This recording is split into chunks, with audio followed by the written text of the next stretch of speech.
आज की क्लास है पेशेंट मॉनिटरिंग सिस्टम या total bed side patient monitoring.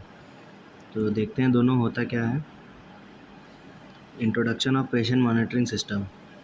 The patient monitoring system is a very critical monitoring system. It is used for monitoring physiological signals including electrocardiograph, respiration, invasive and non-invasive blood pressure, oxygen saturation in human blood जिसे हम SpO2 कहते हैं, उसके साथ साथ body का temperature और other gases. ठीक है, जो हमारा पेशेंट मॉनिटरिंग सिस्टम है वो बहुत ही क्रिटिकल मॉनिटरिंग सिस्टम है और यूज़ होता है पेशेंट की फिजियोलॉजिकल सिग्नल को मेज़र करने के लिए। और जो फिजियोलॉजिकल सिग्नल्स हैं वो हमारे पास क्या क्या हैं, हमारी पेशेंट की ईसीजी, उसका रेस्पिरेशन रेट, इन्वेजिव और नॉन इन्वेजिव ब्लड प्रेशर।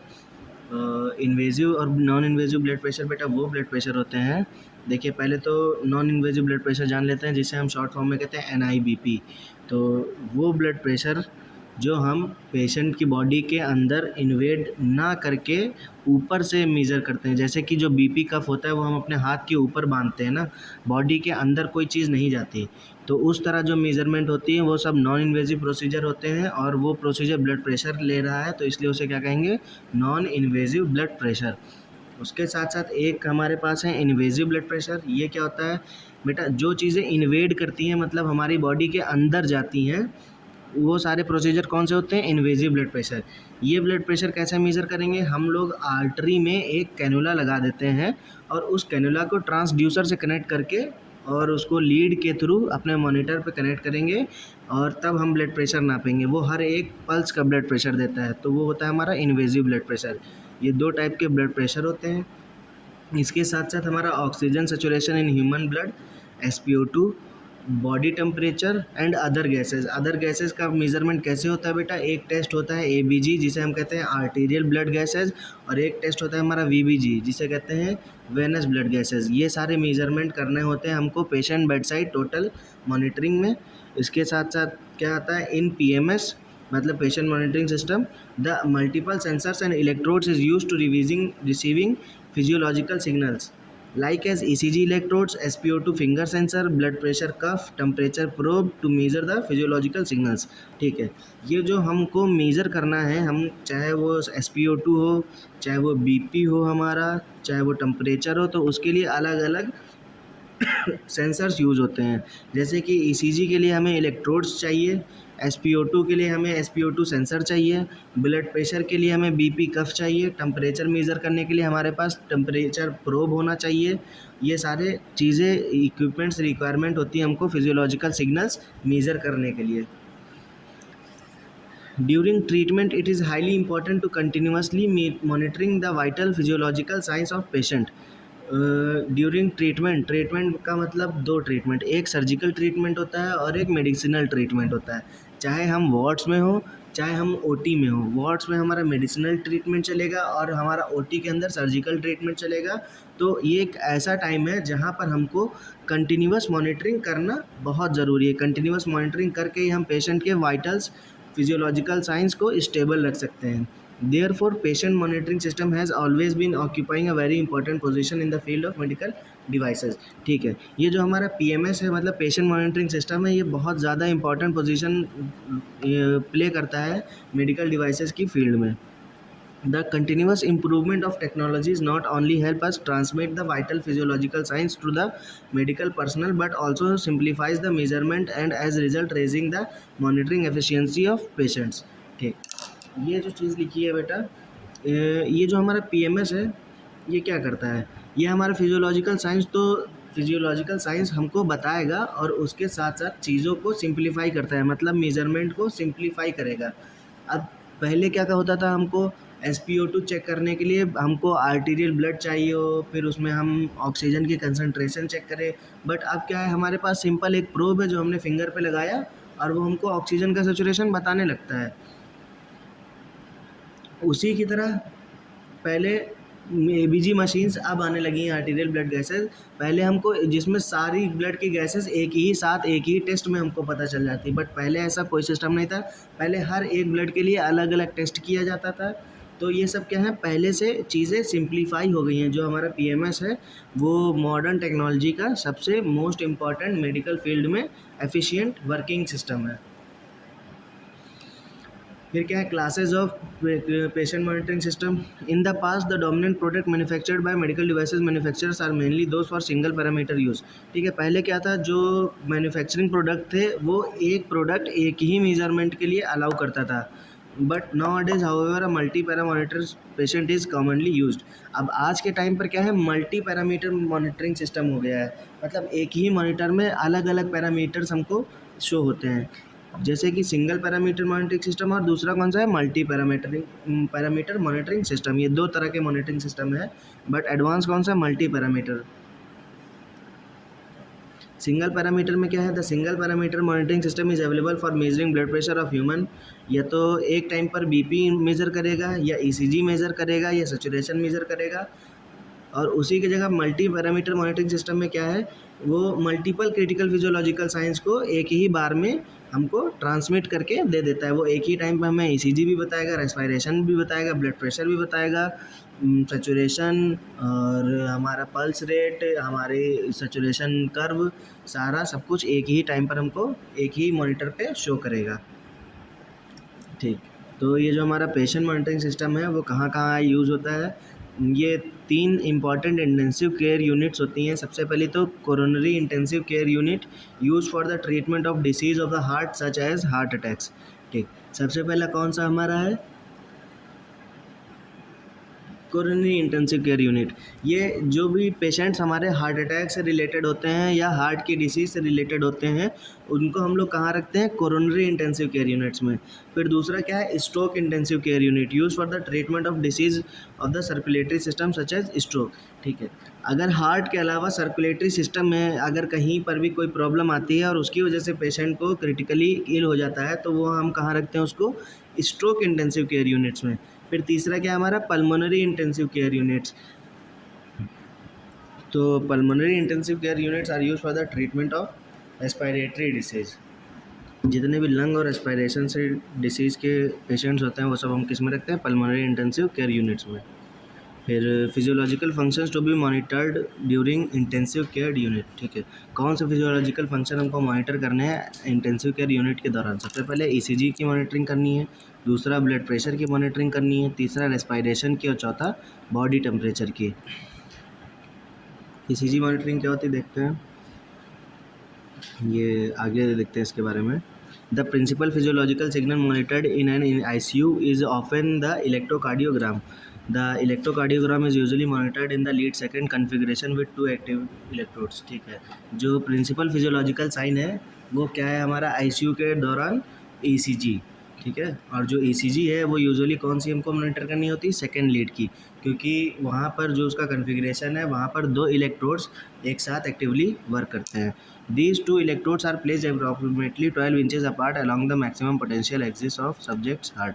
ठीक है, ये जो 2 इलेक्ट्रोड हैं वो अप्रॉक्सीमेटली 12 इंच की दूरी पर रखे जाने चाहिए और वहाँ पर सबसे ज़्यादा मैक्सिमम पोटेंशियल डिफरेंस होना चाहिए एक्सिस पर। फिर आते हैं थर्ड इलेक्ट्रोड पे, जो कि ग्राउंड होता है। वो should be located elsewhere on the chest, वो कहीं पर भी चेस्ट के ऊपर लोकेट होना चाहिए। This electrocardiogram monitoring configuration is refer to as 3 lead chest cluster. ठीक है, ये जो ECG मॉनिटरिंग है इस कन्फिग्रेशन को रिफ़र करते हैं 3 लीड चेस्ट क्लस्टर के से। The electrodes usually for ECG monitoring during ICU must be suited for long term monitoring application। जो इलेक्ट्रोड्स हैं जो ECG मॉनिटरिंग के लिए यूज़ हो रहे हैं at the time of intensive care, ये ऐसे लॉन्ग टर्म मॉनिटरिंग के लिए एप्लीकेबल होने चाहिए। The set of lead use for monitoring purpose is called as rhythm.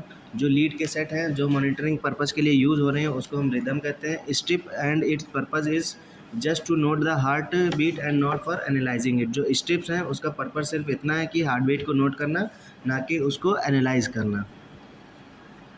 फिर आते हैं ब्लड प्रेशर मॉनिटरिंग में। ये हमारी सेकेंड फिजियोलॉजिकल पैरामीटर है। Often the prime importance in intensive care unit is blood pressure. जो ब्लड प्रेशर हालांकि second physiological parameter है, बट लेकिन उसके साथ साथ बहुत इंपॉर्टेंट ICU के टाइम पर होता है। कॉर्टकॉफ सिस्टम राइवर रॉकी मेथड। जी के ये हमारे 3 साइंटिस्ट थे, कोर्टकॉफ और राइवा रॉकी। तीनों ने मिल करके ब्लड प्रेशर की खोज करी थी कि कैसे हमारा ब्लड प्रेशर काम करता है, कितना होना चाहिए। तो उन्हीं के नाम पर एक सिस्टम है कि कोर्टकॉफ सिस्टम या Riva Rocci method. Blood pressure can be monitored using autonomic cuff and Korotkoff microphone blood pressure measurement system is this occasionally used in ICU. ठीक है, ब्लड प्रेशर कैसे मेजर करा जाता है? एक ऑटोमेटिक कफ होता है जो पंप से कनेक्ट होता है, जिसको हम पंप से इन्फ्लेट करते रहते हैं। और दूसरा हमारे पास कोर्टकॉफ माइक्रोफोन होता है जो हम जिससे सुनते हैं हार्ट बीट या लब डब, 2 साउंड आते हैं। तो इन सब के कॉम्बिनेशन से एक सिस्टम मिलता है और उसी से हम क्या करते हैं, ब्लड प्रेशर मॉनिटर करते हैं आईसीयू में। It also possess the disadvantage of it does not provide a continuous record of subjects blood pressure. ठीक है, जो हमारा नॉन इन्वेजिव ब्लड प्रेशर है, जो बीपी कफ से जो हम मेज़र करते हैं, वो हमको कंटिन्यूअसली ब्लड प्रेशर नहीं बता सकता है। ये इसका सबसे बड़ा डिसएडवांटेज है। उसके लिए हमको इन्वेजिव ब्लड प्रेशर पे जाना पड़ता है। Thus, it for the same reason the subject blood pressure were so suddenly drop, this system may take some minutes or detect the pressure drop। ठीक है, अगर पेशेंट का सडनली ब्लड प्रेशर डाउन हो रहा है तो इस सिस्टम में पहले तो थोड़ा टाइम लगेगा और ये बता भी नहीं पाएगा कि कैसे तुरंत ब्लड प्रेशर डाउन होता है। ये देखिए हमारे पास स्फेग्नोमेनोमीटर है और ये एक हमारा ऑटोमेटिक ब्लड प्रेशर डिवाइस है। तो ये 2 डिवाइस हैं जिससे हम ब्लड प्रेशर मेज़र करते हैं। सबसे ऊपर वाला है हमारा स्फेग्नोमेनोमीटर, साथ में स्टेथोस्कोप रखा है, और नीचे वाला automatic blood pressure measuring device है। फिर आते हैं हम लोग रेस्पिरेशन मॉनिटरिंग में। It is often desirable to monitor the subjects respiratory activity during the intensive care unit. Patient की रेस्पिरेटरी एक्टिविटी को भी मॉनिटर करना बहुत इंपॉर्टेंट होता है ड्यूरिंग इंटेंसिव केयर्स। दिस में accomplish with the thermistor pneumograph placed in the subjects nostril. ये हम एक थर्मिस्टर न्यूमोग्राफ होता है जो सब्जेक्ट या पेशेंट के नोस्ट्रिल्स में हम लगा देते हैं और वहाँ से हम लोग देखते रहते हैं कि पेशेंट की रेस्पिरेशन कितना होता है। और पेशेंट का रेस्पिरेटरी रेट मेज़र करते हैं हम लोग 14 to 20 रेट पर मिनट्स। फिर बॉडी टेम्परेचर पे आ जाते हैं। It is often also desirable to monitor body temperature in intensive care subjects via rectal और आर्मपिट ट्रांसमीटर प्रोब। तो जो हमारा डिज़ायरेबल या सबसे मोस्ट एक्यूरेट टेम्परेचर है वो कहाँ से लेते हैं हम लोग? रेक्टम से, या उसके अलावा आर्मपिट से। वहाँ पर क्या करते हैं हम लोग, थर्मिस्टर प्रोब लगा देते हैं और वहाँ से वो बॉडी टेम्परेचर हमारा बताता रहता है। ये हमारा सेंट्रल मॉनिटरिंग सिस्टम पैनल है जहाँ पर हर एक पेशेंट के वाइटल्स हमारे 4 से 5 या 6 स्क्रीन्स लगी रहती हैं हर पेशेंट के अकॉर्डिंग, बेड नंबर के अकॉर्डिंग, और वहाँ पर से सारी मॉनिटरिंग हमको एक साथ देखने को मिल जाती है। अगर किसी भी मॉनिटर में कोई भी चेंजेस आते हैं या कोई भी वाइटल साइंस अनस्टेबल होते हैं तो तुरंत वहाँ पर जा कर के पेशेंट का ट्रीटमेंट इनिशियली स्टार्ट करने लगते हैं और उस जिससे उसकी जान बच जाती है। ये हमारा सेंट्रल पैनल होता है जहाँ पर हर एक पेशेंट के प्रेजेंट वाइटल मॉनिटरिंग कंटिन्यूअसली चलती रहती है। फिर प्रेजेंट पैरामीटर इन पेशेंट मॉनिटरिंग सिस्टम, जो अब प्रेजेंट टाइम के पैरामीटर्स हैं जो पेशेंट मॉनिटरिंग सिस्टम में, वो कौन कौन से हैं? ईसीजी हमारी 3 lead ECG, 5 lead ECG, 10 lead ECG. तो ये नंबर ऑफ़ लीड्स हैं जो इलेक्ट्रोड्स में कनेक्ट करके हम लोग पेशेंट की इलेक्ट्रोकार्डियोग्राफ मेज़र करते हैं या चेक करते हैं। फिर दूसरा है रेस्पिरेशन के लिए हम लोग रेस्पिरेटरी प्रोब होता है जो पेशेंट की नोस्ट्रिल्स में हम लोग लगा देते हैं। वहाँ से पेशेंट 1 मिनट में कितने बार सांस लेता है वो सब हम लोग चेक करते हैं। फिर आता है हमारे पास invasive blood pressure. Invasive blood pressure हम लोग पेशेंट की आर्टरी में कैनुला प्लेस करते हैं, फिर उस कैनुला को ट्रांसड्यूसर से प्लेस करके वायर के थ्रू उसको मॉनिटर से कनेक्ट करते हैं और वो हमको पर बीट ब्लड प्रेशर की मेज़रमेंट बताता रहता है। फिर आता है हमारे पास नॉन इन्वेजिव ब्लड प्रेशर जो कि हम बीपी कफ या स्फेग्नोमेनोमीटर से मेज़र करते हैं। उसमें एक बीपी कफ हम पेशेंट के आर्म्स में कनेक्ट करते हैं या आर्टीरियल साइड पर उसके ऊपर प्लेस करते हैं, उसको अच्छे से रैप करेंगे। फिर उसके बाद प्रेशर पंप से उसको इन्फ्लेट करते रहते हैं। मैक्सिमम प्रेशर हमको 180 mmHg तक जाना चाहिए। फिर उसके बाद धीरे धीरे डिफ्लेट करते हुए स्टेथोस्कोप से उसकी हार्ट बीट को सुनते हुए हम लोग पेशेंट का ब्लड प्रेशर बताते हैं। फिर आता है हमारे पास pulse oximeter. Pulse oximeter measure करता है हमारा पल्स रेट और saturation of oxygen in the blood और वो हमको मेज़र करके बता देता है। एक नॉर्मल पेशेंट का सैचुरेशन 95 टू 100 होना चाहिए, उससे नीचे जाने पर ऑक्सीजन की कमी होती है और ऑक्सीजन की कमी की वजह से ब्रेन डैमेज होने की चांसेस ज़्यादा होते हैं, और उसी बीमारी को कहते हैं हम लोग हाइपॉक्सिया या हाइपॉक्सीमिया। ये देख लीजिए, ये इन्वेजिव मेथड है सबसे ऊपर ब्लड प्रेशर चेक करने का। ये एक आर्टीरियल ट्रांसड्यूसर है और सबसे ऊपर नॉर्मल सलाइन, हिपेरेनाइज्ड नॉर्मल सलाइन भी कनेक्ट करते हैं फ्लश करने के लिए। ये होता है हमारा इन्वेजिव ब्लड प्रेशर मेज़र करने का तरीका। दूसरा है हमारा नॉन इन्वेजिव ब्लड प्रेशर में, उसमें हम एक बीपी कफ लेते हैं और स्फेग्नोमैनोमीटर से उसको इन्फ्लेट करके चेक करके बताते हैं कि कितना ब्लड प्रेशर है। फिर है हमारे पास ईसीजी मॉनिटर, जो 3 lead, 5 lead, 10 lead, 12 lead ECG होती है। उतनी लीडें हम लोग इलेक्ट्रोड से कनेक्ट करके पेशेंट से अटैच करके मॉनिटर पर उसकी ईसीजी चेक करते हैं। फिर आता है हमारे पास पल्स ऑक्सीमीटर, जो हमको पल्स रेट और ऑक्सीजन की सैचुरेशन दोनों मेज़र करके बताता है। उसके बाद आते हैं हमारे पास future trends in patient monitoring system. जो फ्यूचर ट्रेंड्स हैं उसमें पेशेंट मॉनिटरिंग सिस्टम पहले से प्रीवियसली अब क्या ऐड हुए हैं। पहले हमारा blood gas analyser. Blood gas analyser हमें ये एनालाइज़ करके बताएगा कि हमारे ब्लड में कितने गैस के कोफिशिएंट मिक्स हैं, कितना परसेंटेज ऑफ ऑक्सीजन है, कितना कार्बन डाइऑक्साइड है, नाइट्रोजन है। सारे मेज़रमेंट जैसे हम एबीजी की टेस्टिंग करते थे वैसे ही इसमें blood gas analyser same function करेगा।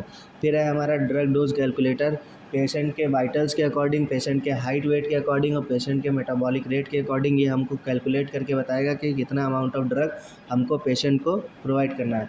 फिर हमारा drug management system. Drug management system ये हमें बताता है कि किसी भी तरह का हमारा एडवर्स ड्रग रिएक्शन पेशेंट को तो नहीं हो रहा, या उस ड्रग से पेशेंट के वाइटल्स अनस्टेबल तो नहीं हो जाएंगे।